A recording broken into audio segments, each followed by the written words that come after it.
Max by growing into a deep and easy friendship, which was something Max valued because he'd known very few people he could call friends. "I'm so sorry," he said. He felt guilty, too, that he hadn't kept in touch with Jake after the project was completed and Max moved to New York. But it had been necessary to cut both Wades out of his life, in light of his unacceptable feelings for Jake's wife. He didn't want either one of them to ever know his guilty secret.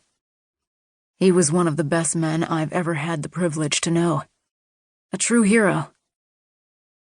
While Max had been running experiments as a graduate student in the laboratory at MIT, Jake had been in the thick of fighting for his country. Jake had never spoke of his missions, but his men had shared stories of their commander's bravery with Max. They would all follow Jake into hell if he asked them to, because they had total faith that he would bring them out again. "Yes." She looked down at her hands again. "They awarded him a whole pile of medals posthumously, which means that he saved others at the cost of his own life." When she raised her head, her expression was composed. "I'm glad you remember him as a brave and honorable man." He nodded. "My deepest sympathy to you and to your daughter." He pictured the 2-year-old child, who had often been balanced on Emily's hip, as she welcomed him into their home for one of the many dinners Jake had invited him to join. Emily had always greeted Max with a warm smile and a kiss on the cheek. After a while, he had found ways to avoid her greeting, because just the innocent brush of her soft lips would give him a hard-on, which made him feel like the lowest variety of pond scum. Emily nodded and then took a deep breath. "I know you have an important meeting soon, so I'll be brief. I've come because I need your help." It was difficult to gather her thoughts with Max's dark gaze boring into her. He'd shaved off the grad student's beard he'd sported 7 years before. His uncovered jawline was sharp, his chin decisive, and his mouth was something she'd rather not think about. He'd always had the ability to unsettle her, but it had evidently intensified over the intervening years.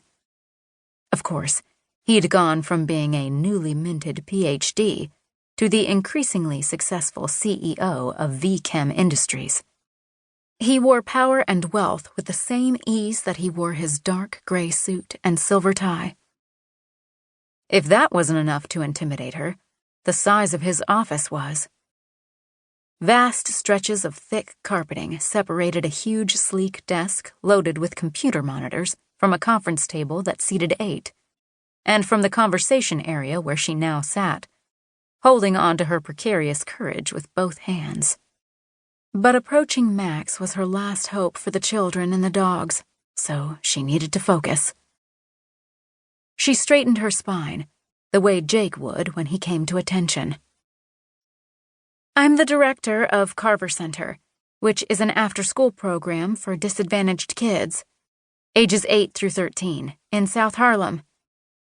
We have an idea for adding an extra dimension of responsibility and love to their lives, and we applied to your Catalyst Foundation for the money to fund it. However, the application was turned down, and we don't have time to apply elsewhere, so I was hoping I could persuade you to reconsider." She sent him a pleading look. "Quickly." The dark arches of his eyebrows rose in surprise. "I don't handle the grants from Catalyst. All decisions on funding are made by Shelby Laird." Emily flinched inwardly because she knew that, all too well. She'd been called in for an interview with the tall, skinny Ms. Laird of the pale hair and eyes, who had looked down her nose in a way that made Emily feel like a frumpy worm with pretensions. The woman had dismissed Emily's idea as impractical and a waste of Catalyst's money. But Emily knew it would make a huge difference in the kids' lives. "I've spoken to Ms. Laird already," Emily said, her heart sinking. Max probably wouldn't want to overrule his foundation manager.